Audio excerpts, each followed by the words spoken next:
सूरज महिला आजीविका प्रेरणा ग्राम संगठन को सुपुर्द कर रहे हैं और जोरदार हम दीदियों से निवेदन करते हैं, ये गौरव के पल हैं। इस मध्य में जोरदार तालियों के साथ अभिनंदन वंदन। देखिए 21वीं सदी नारी सदी और नारी सदी का युग आ गया है। अब हमारी जो भी सरकार योजनाएं चला रही है, अधिक से अधिक नारियों को आच्छादित कर रही है। उत्तर प्रदेश राज्य ग्रामीण आजीविका मिशन के तहत यहाँ पे 15 समूह बने हैं। 150 परिवार समूह से जुड़े हुए हैं, लाभ प्राप्त कर रहे हैं, स्वरोजगार कर रहे हो। देखिएगा महोदय, हमारे मध्य में आप देख रहे होंगे, देखिए हमारी दीदियां शैलजा वर्मा जी हैं जो कि पचोकरा में लेडीज एंड कपड़े का भी व्यवसाय करती हैं और इनका कपड़ा मॉल में भी जाता है। इतनी हमारी दीदियां आगे बढ़ रही हैं। देखिएगा श्रीमान जी हमारे मध्य में नरेश जी, उन्होंने मशीन के वो डोब लिए हैं, वो उसके माध्यम से ये भी दोना पत्तल का काम कर रहे हैं। ये और इनके पति हमारे मध्य में राम मूर्ति है जो एक रुई की मशीन है, वहां पे उनकी बेटी बैठी हुई है। वो भी उन्होंने 95,000 की मशीन लेके वो मशीन में जो रुई से बाती बनती है उसकी एक कंपनी वो लेती है। और हमारे मध्य में श्रीमान जी अब तो ये भी है कि अगर आपको टेंट चाहिए तो टेंट उपलब्ध रहेगा और फोटोग्राफर चाहिए तो फोटोग्राफर भी उपलब्ध रहेंगे। और ब्यूटी पार्लर में दीदी जो रविवार को समय रहेगा 10 से 12 और शनिवार को 3 से 4 शाम को होगा। और ये पुस्तकालय में श्रीमान जी एक और बहुत महत्वपूर्ण चीज हो रही है, वो चीज हो रही प्रेरणा शिक्षण केंद्र। ये उत्तर प्रदेश का पहला प्रेरणा शिक्षण केंद्र है। तो ये आज बड़ी गौरव के पल है कि हमारे मध्य में हमारे लोकप्रिय विधायक जी और वरिष्ठ अतिथि इसका लोकार्पण करके और इसको सदा चलाने का आशीर्वाद देंगे। ऐसी हमारी दीदियां कार्य कर रही हैं। और इसमें बहुत अच्छी बात यह है कि हमारे यहाँ एक बाल शिक्षण संस्थान हमारे उरई में संचालित माध्यम से, जिसमें अनिल श्रीवास्तव जी सदा हम लोग को निःशुल्क रूप से जो साहित्य है वो उपलब्ध कराते हैं। और उन्होंने लगभग संडे को उनके यहाँ ऑफिस बना है, वहां पर रिसर्च सेंटर भी है। उसके माध्यम से उन्होंने भी हम लोग को आश्वस्त किया है कि हम आपको संडे को जब भी होगा तो हैंड होल्डिंग सपोर्ट भी करेंगे, आपके टीचर को ट्रेनिंग भी देंगे। तो ऐसे हमारे बीच में महानुभूति भी बैठी। तो हम एक बार सबसे निवेदन करना चाहेंगे कि उन ऐसे लोग जो निःशुल्क में आके वॉलंटरी रूप में मदद कर रहे हैं, उनके लिए मैं चाहूंगा कि सब लोग तालियां बजा दें। और अगर जैसा कि हमारे बाबूजी की इच्छा है कि ये व्यवहार में परिवर्तन लाए, शिक्षा एक ऐसा विषय है जिसके माध्यम से व्यवहार में परिवर्तन लाया जा सकता है। तो लाइब्रेरी भी हम लोगों ने उसको सुनिश्चित किया है कि वो जैसे बच्चे आएंगे तो प्रेरणा शिक्षण केंद्र में वो पढ़ेंगे और यहीं पे पुस्तक ले जाएंगे और पढ़ेंगे। हम आग्रह करेंगे, निवेदन करेंगे अनिल भाई साहब से,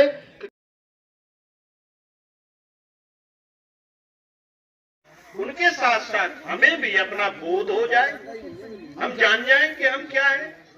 यही एक बात छोटी सी कहानी के रूप में आपको बताता हूँ, सुनते हैं। साथियों, एक शेर का बच्चा भेड़ियों के झुंड में खो गया।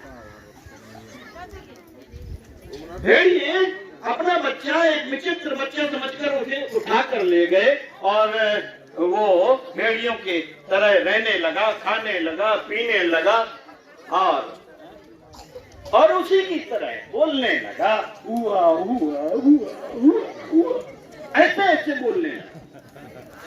एक दिन वही भेड़ियों का झुंड एक तालाब में पानी पीने गया। शेर का बच्चा भी उनके साथ साथ गया और वहां पे जो शेर था जंगल का, वो अचानक आ गया। उसे अपने बच्चे को ढूंढ रहा था और वो अचानक आ गया और उसने जोर से दहाड़ लगाई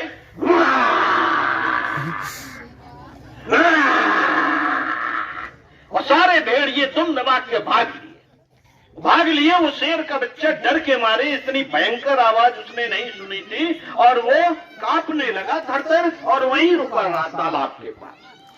शेर आया, शेर ने देखा कि ये तो मेरा बच्चा है और कांप रहा है, मेरी आवाज से डर रहा है, ये क्या हो गया। शेर ने कहा कि तुम कांप क्यों रहे हो? वो भेड़ियों की तरह करने लगा। बोले तुम शेर के बच्चे हो, तुम ये कैसी आवाज निकाल रहे हो? भेड़िया का बच्चा नहीं है तू मेरा बच्चा है। देख देख तालाब में अपनी मूंछ को देख और मेरी मूंछ को देख, कैसी है? हाँ, आप जैसी है। ये देख आंख अपनी और मेरी आंख देख, तालाब में अपनी आंख देख और मेरी आंख देख, कैसी है? हाँ, आप जैसी है। और देख मेरे दांत। और शेर ने ऐसे दांत निकाले, बड़े बड़े दांत। उन्होंने कहा अपने दांत निकाल। शेर के बच्चे ने अपने दांत निकाले और तालाब में देखा। बोले देख तालाब में कैसे है दांत तेरे? मेरे जैसे है? हाँ, आप जैसे। दांत देख मेरे जैसे? हाँ, आप जैसे हैं। अब मेरी तरह दहाड़। और शेर ने दहाड़ लगाई।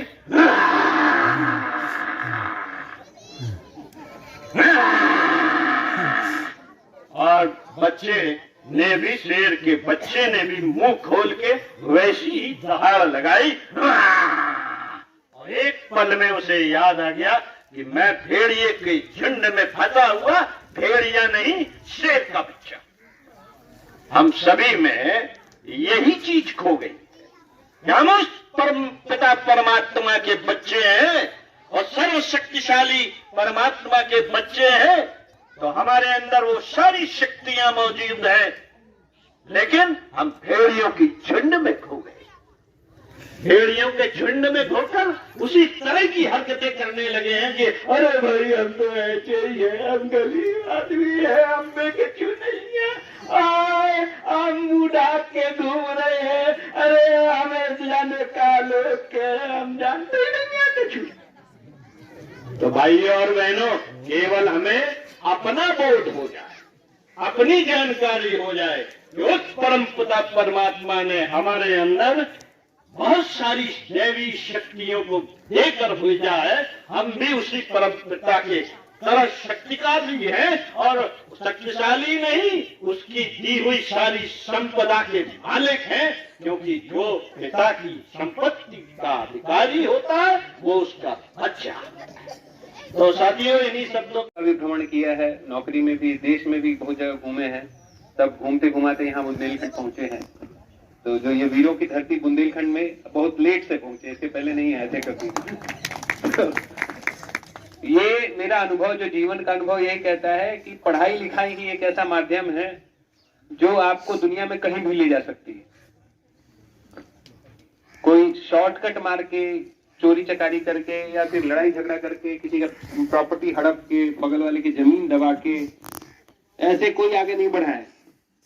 मेहनत ही एक रास्ता है, पढ़ाई लिखाई एक रास्ता है जो आपको आगे लेके जाएगा, एकदम ऊपर तक पहुंचा देगा, अगर आप लगे रहिएगा, मेहनत करते रहिएगा। और ये बड़े बुजुर्गों का काम है कि ये मन में विश्वास रखें कि शिक्षा ही एक ऐसा माध्यम है जिससे आप कहीं पे भी, किसी भी ऊंचाई पे पहुंच सकते हैं।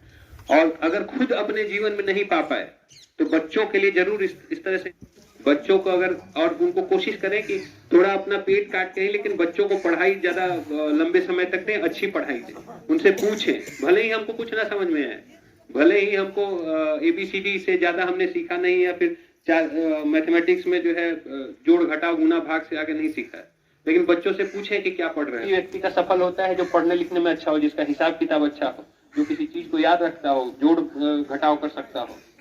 तो इसीलिए नौकरी हो या व्यापार हो, शिक्षा ही एक ऐसा माध्यम है जो आपको अपनी परेशानियों से, अपनी गरीबी से, अपनी तकलीफ से आगे लेके जा सकता है, आपके अपने बुढ़ापे का इंतजाम अच्छा कर सकता है, और बच्चों के भविष्य का और उनके यौवन का अच्छा इस्तेमाल कर सकता है, उपाय कर सकता है कि अच्छी नौकरी करें, अच्छी जगह रहें, अच्छा खाए पिए, अच्छा घूमें, और आगे और अपने फ्यूचर जो है भविष्य में जो नस्लें आ रही हैं उनको ठीक कर सकते। इस कार्यक्रम में उपस्थित यहाँ उपस्थित सभी आजीविका मिशन के सभी अधिकारी बंधु उपस्थित